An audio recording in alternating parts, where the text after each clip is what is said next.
एकतर्फी प्रेमातून तरुणाची निर्घृण हत्या. सोलापुरात कोयत्याने वार करत घेतला जीव. सोलापूर शहरातून एक धक्कादायक आणि खळबळजनक घटना समोर आली आहे.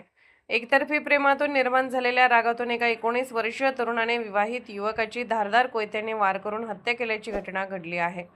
अक्कलकोट रोड MIDC परिसरात ही थरारक घटना घडली असून पोलिसांनी आरोपीला तातडीने अटक केली आहे.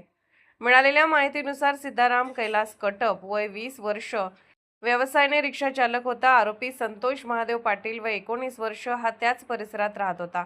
परिसरातील एका तरुणीवर संतोषचे एकतर्फी प्रेम होते. त्याने त्या तरुणीला लग्नासाठी विचारणा केली होती, मात्र तरुणीने त्याचा प्रस्ताव नाकारला.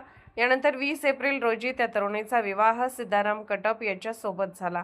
या विवाहामुळे संतोषच्या मनात सिद्धारामबद्दल तीव्र राग आणि सुडाची भावना निर्माण झाली होती. याच कारणातून संतोषने सिद्धारामला फोन करून अक्कलकोट रोड परिसरात भेटण्यासाठी बोलावले. भेटीनंतर दोघांमध्ये जोरदार वाद झाला.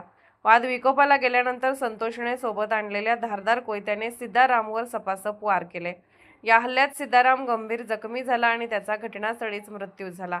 घटनेची माहिती मिळताच MIDC पोलिसांनी घटनास्थळी धाव घेतली. पोलिसांनी तातडीने कारवाई करत आरोपी संतोष महादेव पाटील याला अटक केली आहे. या प्रकरणी खुनाचा गुन्हा दाखल करण्यात आला असून पोलिसांकडून पुढील तपास सुरू आहे. एकतर्फी प्रेमातून निर्माण झालेला राग आणि सुडाची भावना किती टोकाला जाऊ शकते याचे हे धक्कादायक उदाहरण मानले जात आहे. सध्या पोलिसांकडून या प्रकरणाचा सखोल तपास सुरू असून आरोपीकडे आणखी चौकशी केली जात आहे. सोलापुरातील या घटनेमुळे परिसरात हळहळ व्यक्त केली जात आहे.